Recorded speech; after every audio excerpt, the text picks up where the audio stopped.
Definitely. I mean, not only okay, but it was a clear success, and a success that is appealing to the whole world.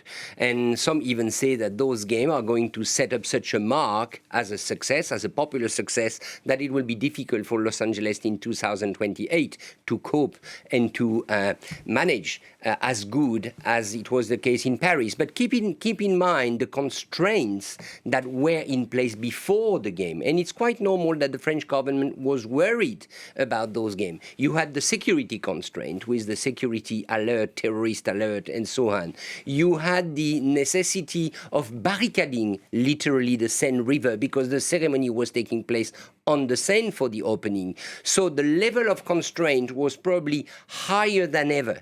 So now that we are at the end of the game, we can say, hopefully, luckily, that those constraints, those difficulties were rewarded by a popular success. But it was absolutely normal to be afraid and to be worried about those games beforehand. And Paris is unusual for an Olympic host in building relatively few new venues. They relied largely on either existing venues, such as the Stade de France or the Bercy Arena, or they constructed quite a few temporary venues. What will the game's legacy be for Paris and France broadly?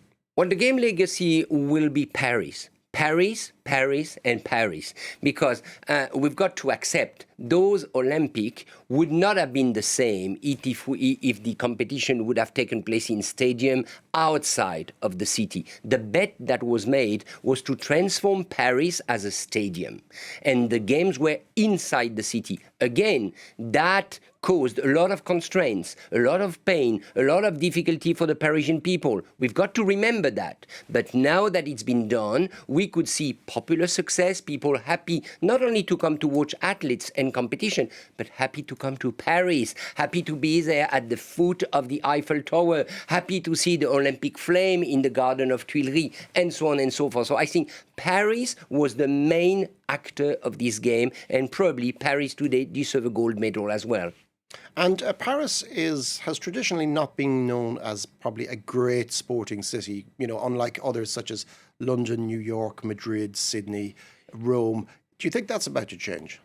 Hopefully it may change. It's interesting that when I talked, it's a very personal experience, but when I talked to French fans who were flocking to the venue, for example, in front of the Trocadero, at the foot of the Eiffel Tower, there is this Champions Park where all athletes have been coming. When I talk to people, they say that, yes, they experience not only sport as a competition, but also sport as a lifestyle. And that was partly the bet of the government to make sport as a value in a French society which does usually not pay much attention to sport. Now, luckily, again, I said Paris deserve a gold medal, but the athletes deserve a lot of medals, because if they had not won so many medals, I think around 60 for France as we speak now, probably the success would not have been such. So success brings success. That's very well known, but it was true for the Paris 24 Olympics. That's looking up for Paris and sport. Thank you very much, Richard Verly, the France correspondent of the Swiss daily Blick.